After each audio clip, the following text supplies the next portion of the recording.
Guys, welcome back. അപ്പോൾ നമ്മൾ ഉണ്ടാക്കാൻ പോകുന്ന കുറച്ച് ക്യൂട്ട് സ്റ്റാമ്പ്സ് ആണ്. എന്തായാലും നമുക്ക് നേരെ വീട്ടിലിട്ട് പോകാം.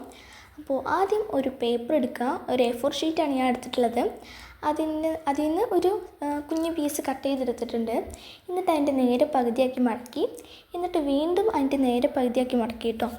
എന്നിട്ട് ഞാൻ ചെയ്യുന്ന ഒരു കത്രിക ഉപയോഗിച്ച് അതൊന്ന് ആദ്യം ഞാൻ എന്തോ പൊട്ടത്തരാണ് ചെയ്യുന്നത്, അത് നിങ്ങൾ നോക്കണ്ട. ഫസ്റ്റ് ഞാൻ ഇങ്ങനെ നമ്മളൊക്കെ ഓരോ പാക്കറ്റിലുണ്ടാവില്ല ഒരു മുള്ളു പോലെ, അങ്ങനെയാണ് ആദ്യം ചെയ്തുകൊണ്ടിരുന്നത്. പിന്നെ ഞാൻ അതിനെങ്ങനെ ചെയ്യുന്നത്, ഇങ്ങനെയാണോ സ്റ്റാമ്പോ, അങ്ങനെയൊക്കെ ഞാൻ ഓർത്തു. പിന്നെ ഞാൻ വിചാരിച്ചു ഇത് ശരിയാണോ തെറ്റാണോ, എന്തായാലും നമുക്ക് മറ്റേ രീതിയിൽ തന്നെ ചെയ്യാം. അത് ഏത് രീതിയാണെന്ന് ചോദിച്ചാൽ, ഇങ്ങനെ ഒരു പൂ പോലെ വെട്ടിയെടുക്കുന്ന ഒരു രീതി ഉണ്ടല്ലോ, ഞാൻ കാണിച്ചു തരാൻ. കണ്ടില്ലേ, ഇതേപോലെ അത് കുറച്ച് ഷാർപ്പായിട്ടല്ലാണ്ട് ഇങ്ങനെ ഒരു ഇതിലാണ് ഞാൻ അങ്ങനെ വെട്ടിയെടുക്കുന്നത് കേട്ടോ. അപ്പോൾ ഇതേപോലെ നമുക്ക് ആ ഒരു 4 സൈഡിലും വെട്ടിയെടുക്കണം. അപ്പോൾ നമ്മൾ സ്റ്റാമ്പ്സിൻ്റെ ഡിസൈനൊക്കെ കണ്ട നല്ല അടിപൊളി ഡിസൈൻസൊക്കെയാണ്. അപ്പോൾ ആരും സ്കിപ്പ് ചെയ്യാണ്ടിരുന്ന് കാണാം. പിന്നെ ലൈക്കോ സബ്സ്ക്രൈബ് ചെയ്യാൻ ആരും മറക്കണ്ട കേട്ടോ. ഇപ്പോൾ ഇവിടെ ഇതേപോലെ വെട്ടിയിട്ടുണ്ട്. എന്നിട്ട് നമ്മൾ ഇതിൻ്റെ 4 സൈഡും ഇതേപോലെ ഇങ്ങനെ വെട്ടിയെടുക്കാം കേട്ടോ.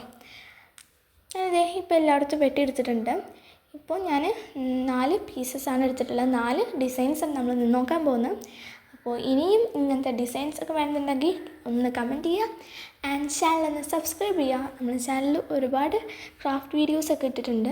വേണ്ടവരാണെങ്കിൽ അതൊക്കെ ഒന്ന് പോയി കാണാം, ലൈക്ക് ചെയ്യുക, സബ്സ്ക്രൈബ് ചെയ്യുക. പിന്നെ നിങ്ങളുടെ അഭിപ്രായങ്ങളൊക്കെ കമൻറ്റ് ബോക്സിലൂടെ പറയാം. അടുത്ത് എന്ത് ചെയ്യണം എന്നുള്ള ക്രാഫ്റ്റിൻ്റെ ഇതൊക്കെ നിങ്ങൾക്ക് കമൻറ്റ് ബോക്സിലൂടെ പറയാം കേട്ടോ. ആദ്യം ഞാനൊരു സ്കെച്ച് എടുക്കുന്നുണ്ട്, ഒരു ബ്ലൂ സ്കെച്ചാണ്.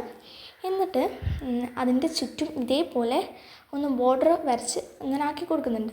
പിന്നെ ഞാൻ സ്റ്റിക്കേഴ്സ് ഉണ്ടാക്കിയിട്ടുണ്ടായിരുന്നു. ഇതിൻ്റെ വീഡിയോയും എൻ്റെ ചാനലുണ്ട്, നല്ല അടിപൊളിയാണ്. അതുമാത്രമല്ല ഉണ്ടാക്കാനും ഭയങ്കര സിമ്പിളാണ്. അപ്പോൾ ഇതിൻ്റെ വീഡിയോ ഒക്കെ ചാനലുണ്ട് കേട്ടോ, കാണാത്തവരാണെങ്കിൽ ഒക്കെ ഒന്ന് പോയി കാണാം. അപ്പോൾ അതിനൊരു സ്റ്റിക്കർ എടുത്തിട്ടുണ്ട്, അതൊരു ബ്ലൂ കളർ സ്റ്റിക്കറായിരുന്നു, അതെടുത്തു.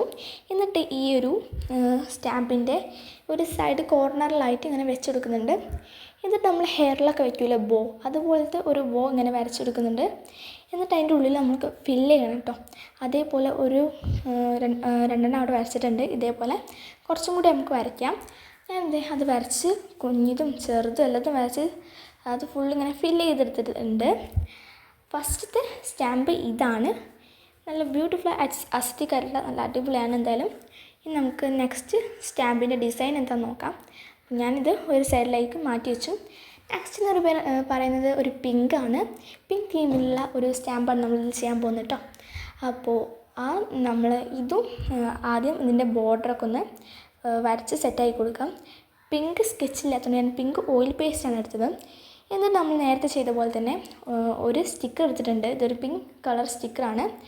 അതും ഈ ഒരു സ്റ്റാമ്പിൻ്റെ ഒരു കോർണറിലായിട്ട് ഒട്ടിക്കാമെന്ന് വിചാരിച്ചു. പിന്നെ ഞാൻ കുറച്ച് കോർണറിൽ തന്നെയാണ് ഒട്ടിച്ചത്. കോർണറിൽ തന്നെയാണ് ഞാൻ ഒട്ടിച്ചത്. അവിടെ അങ്ങനെ ഒട്ടിച്ചെടുത്തു കേട്ടോ. പിന്നെ വേറൊരു സ്റ്റിക്കർ ഉണ്ടായിരുന്നു എൻ്റെ അടുത്ത്, ഒരു ബോയിൻ്റെ സ്റ്റിക്കർ. അതെടുത്തിട്ട് നമ്മളെ സ്റ്റാമ്പിൻ്റെ മേലത്തെ ഒരു കോർണറില്ലേ, അവിടെയും ഒട്ടിച്ചെടുക്കുന്നുണ്ട്. പിന്നെ ഞാൻ എന്താ പറയുക, സ്റ്റിക്കർ എടുക്കണോ വേണ്ടേ, അതോ ഡിസൈൻസ് ചെയ്യണോ എന്നൊക്കെ ഒരു കൺഫ്യൂഷനിലായിരുന്നു. പിന്നെ ഞാൻ വിചാരിച്ചു എന്തായാലും ഒരു സ്റ്റിക്കർ എടുക്കാമെന്ന്. പിന്നെ ആ ബോയിൻ്റെ സ്റ്റിക്കർ അവിടെ ഒട്ടിച്ചു കൊടുത്തു കേട്ടോ. ഈ സ്റ്റിക്കർ ഉണ്ടാക്കണമെങ്കിൽ ഭയങ്കര സിമ്പിളാണ്. എൻ്റെ ചാനലുണ്ട്, കാണാത്തവരാണെങ്കിൽ ഒന്ന് പോയി കാണാം. പിന്നെ ഞാൻ ഒരു പൂവായിരുന്നു, ഒരു പൂവിൻ്റെ ഒരു സ്റ്റിക്കറായിരുന്നു, അതും അവിടെ ഒട്ടിച്ചെടുത്തു. ഇപ്പോൾ ഫുൾ ഒരു പിങ്ക് ആയിട്ടുണ്ട്. ഇപ്പോൾ ഇത് കുറച്ചൊരു പ്ലെയിനാണ്, അതുകൊണ്ട് നമുക്ക് ഇതേപോലത്തെ കുറച്ച് ഹേർട്സൊക്കെ വരച്ചെടുക്കാം. അത് ഞാൻ ഓയിൽ പേസ്റ്റ് ആയിട്ടാണ് വരയ്ക്കുന്നത്. അത് കുറച്ച് പണിയായിരുന്നു. നിങ്ങളടുത്ത് സാധാ ക്രയോണ് ആണെങ്കിൽ നിങ്ങൾക്ക് ഇഷ്ടം അതുകൊണ്ട് വരച്ചാൽ മതി. പക്ഷേ എനിക്കത് ഇഷ്ടമല്ല.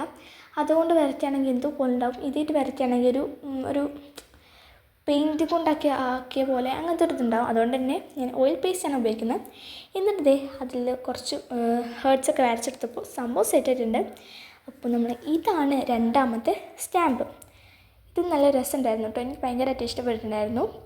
അതും ഞാനൊരു സൈഡിലേക്ക് മാറ്റി വയ്ക്കുന്നുണ്ട്. ഇനി നമുക്ക് നെക്സ്റ്റ് സ്റ്റാമ്പിൻ്റെ ഡിസൈൻ എന്താണെന്ന് നോക്കാം. അതുകൊണ്ട് മാറ്റി വെച്ചു കേട്ടോ. ഇനി നമുക്ക് നെക്സ്റ്റ് സ്റ്റാമ്പിൻ്റെ ഡിസൈൻ നോക്കാം. നെക്സ്റ്റ് വരുന്നത് ഞാൻ വിചാരിച്ചു ഒരു റെഡ് തീമിൽ ചെയ്യണമെന്നാണ്. ഫസ്റ്റ് എൻ്റെ മനസ്സിലുണ്ടായിരുന്നില്ല ഫസ്റ്റ് എന്ത് റെഡ് തീമിൽ ചെയ്യുമെന്ന്. അപ്പോൾ നേരത്തെ ചെയ്ത പോലെ തന്നെ എന്തായാലും ഫസ്റ്റ് ബോർഡർ വരയ്ക്കാമെന്ന് വിചാരിച്ചിട്ട് അങ്ങനെ ബോർഡർ വരച്ചും കൊണ്ടിരിക്കുകയാണ് കേട്ടോ. ബോർഡർ വരയ്ക്കെല്ലാം ആ ഒരു ഇതിൻ്റെ ഉള്ളിൽ കൂടി ഇങ്ങനെ വരച്ചെടുക്കാം. നിങ്ങൾ വീഡിയോ കണ്ടോ മനസ്സിലാവില്ലേ? അതേപോലെ തന്നെ ഈ സ്റ്റാമ്പിൻ്റെ ഡിസൈൻ എന്ന് വെച്ചാൽ നിങ്ങൾക്ക് വേണമെങ്കിൽ വിൻറ്റേജ് തീമിലൊക്കെ ആക്കി അതങ്ങ് സെറ്റാക്കി എടുക്കാം. ഞാൻ പിന്നെ കുറച്ച് ക്യൂട്ട് ആയിക്കോട്ടെ എന്ന് വിചാരിച്ച് ഇങ്ങനത്തെ കുറച്ച് ഡിസൈൻസൊക്കെ ചെയ്യണം കേട്ടോ. അപ്പോൾ ഇനി സ്റ്റാമ്പിൻ്റെ ഡിസൈനൊക്കെ വേണമെന്നുണ്ടെങ്കിൽ ജസ്റ്റ് ഒന്ന് കമൻറ്റ് ചെയ്താൽ മതി. ഞാൻ ഫസ്റ്റ് ഒരു ഇങ്ങനത്തെ ഒരു സംഭവമാണ് വരയ്ക്കുന്നത്. ഇതെന്താണെന്ന് ഇപ്പോൾ കുറച്ച് ആൾക്കാരൊക്കെ മനസ്സിലായിട്ടുണ്ടാവും. ഞാൻ വരയ്ക്കുന്ന ഒരു സ്ട്രോബെറിയാണ്. സ്ട്രോബെറീൻ്റെ ഒരു തീമിലാണ് ഞാൻ ഇത് ചെയ്യാമെന്ന് വിചാരിക്കുന്നത്. ഞാനിത് ബോർഡർ വരച്ച് കഴിഞ്ഞു. എന്നിട്ട് ഇതേപോലത്തെ കുറച്ച് സ്ട്രോബെറീസൊക്കെ വരച്ചെടുക്കുന്നുണ്ട്. ഫസ്റ്റ് ഞാൻ റെഡ് കളറായിട്ട് ഇങ്ങനെ ആക്കി കൊടുക്കുന്നുണ്ട് കേട്ടോ. എനിക്കൊന്ന് വൈറ്റ്നറായിട്ട് ഇങ്ങനെ കുത്തിടാതെ റെഡ് ഫുള്ളായിട്ട് ഇങ്ങനെ വരയ്ക്കുന്നതായിരിക്കും നല്ലത്. കുത്തിട്ടാൽ അധികം ഭംഗി ഉണ്ടാവില്ല. അപ്പോൾ ഞാനിത് ഈ റെഡ് കളറായിട്ട് ആ ഒരു സ്ട്രോബെറി വരച്ചു എന്നിട്ട് അതിൻ്റെ ഇല ആയിട്ട് ഇങ്ങനെ വരച്ചെടുക്കുകയാണ്.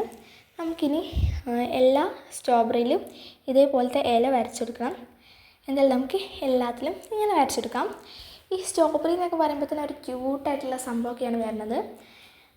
ഈ പിങ്കും അതേപോലെ തന്നെ സ്ട്രോബെറിയും നമ്മൾ നേരത്തെ ഉണ്ടാക്കിയ ബ്ലൂ തീമും എല്ലാതും നല്ലൊരു ക്യൂട്ടായിട്ടാണ് വരുന്നത്.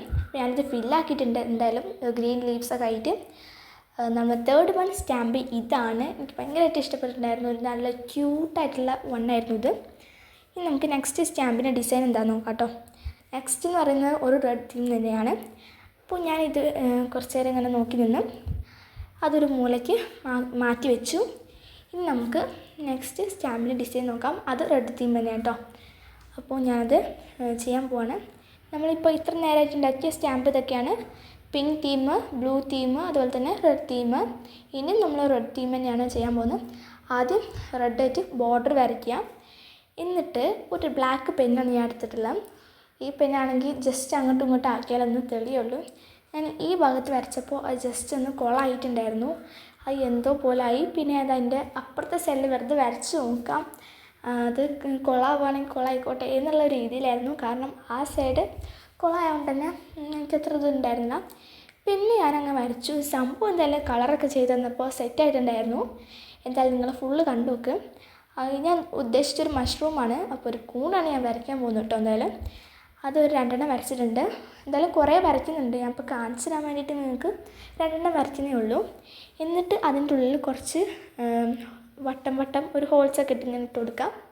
എന്നിട്ട് റെഡ് സ്കെച്ചാണ് ഞാൻ അവിടെ ഉപയോഗിക്കുന്നത്. റെഡ് സ്കെച്ചായിട്ട് അതിങ്ങനെ കളർ ചെയ്ത് കൊടുക്കാം. ഞാൻ ആ മഷ്റൂമിൻ്റെ തണ്ടില്ലേ അതിനൊരു കളറും കൊടുക്കുന്നില്ല. ഇനിയിപ്പോൾ നിങ്ങൾ എന്തെങ്കിലും കളർ കൊടുക്കുന്നുണ്ടോ എന്ന് എനിക്കറിയില്ല. ഞാൻ ഇതുവരെ ഇങ്ങനെ കളർ കൊടുത്തത് അധികം കണ്ടിട്ടില്ല. അതുകൊണ്ട് തന്നെ ഞാൻ ഇങ്ങനെയാണ് ചെയ്തത്. അപ്പോൾ നമ്മൾ ലാസ്റ്റ് വൺ സ്റ്റാമ്പിൻ്റെ ഡിസൈൻ ഇതാണ്. ഈ എല്ലാ സ്റ്റാമ്പും ഇഷ്ടപ്പെടുകയാണെങ്കിൽ ലൈക്ക് സബ്സ്ക്രൈബ് ഒന്നും ആരും മറക്കണ്ട കേട്ടോ. അപ്പോൾ ഇതൊക്കെയാണ് നമ്മുടെ സ്റ്റാമ്പ്. അപ്പോൾ ഇഷ്ടപ്പെട്ട ലൈക്കും സബ്സ്ക്രൈബും മറക്കണ്ട, ഞാൻ നേരത്തെ പറഞ്ഞില്ലേ. അപ്പോൾ ഇതൊക്കെയായിരുന്നു നമ്മൾ ഇന്ന് ഉണ്ടാക്കിയ സ്റ്റാമ്പ്. ഇത് നമ്മളെ ജേണൽ സെറ്റ് മേക്കിങ്ങിൻ്റെ പാർട്ട് 3 ആണ്. പാർട്ട് 2 ഉണ്ട്, പാർട്ട് 1 ഉണ്ട്. അപ്പോൾ എല്ലാവരും പാർട്ട് 1ഉം പാർട്ട് 2ഉം പാർട്ട് 3ഉം പോയി കാണുക. അതൊക്കെ കണ്ട് ഇഷ്ടപ്പെടുകയാണെങ്കിൽ നിങ്ങൾ കമൻറ്റ്സൊക്കെ എന്തായാലും കമൻറ്റ് ബോക്സിലൂടെ പറയാം കേട്ടോ. അപ്പോൾ നമ്മൾ ഉണ്ടാക്കിയ സ്റ്റാമ്പൊക്കെ ഇതാണ്. ഫസ്റ്റ് വൺ ഒരു ബ്ലൂ തീം, പിന്നെ ഒരു പിങ്ക് തീം, പിന്നെ ഒരു റെഡ് സ്ട്രോബെറി തീം, പിന്നെ ഒരു മഷ്റൂം തീമാണ്. അതും റെഡ് തീം തന്നെയാണ്. അപ്പോൾ ഇതൊക്കെയാണ് നമ്മളെ സ്റ്റാമ്പ്. എന്തായാലും അടുത്ത വീഡിയോ കാണാം. നമ്മൾ ഇന്നത്തെ വീഡിയോ ഇത്രയൊക്കെ തന്നെയുള്ളൂ. അടുത്ത വീഡിയോ കാണാം. Tata bye bye, see U.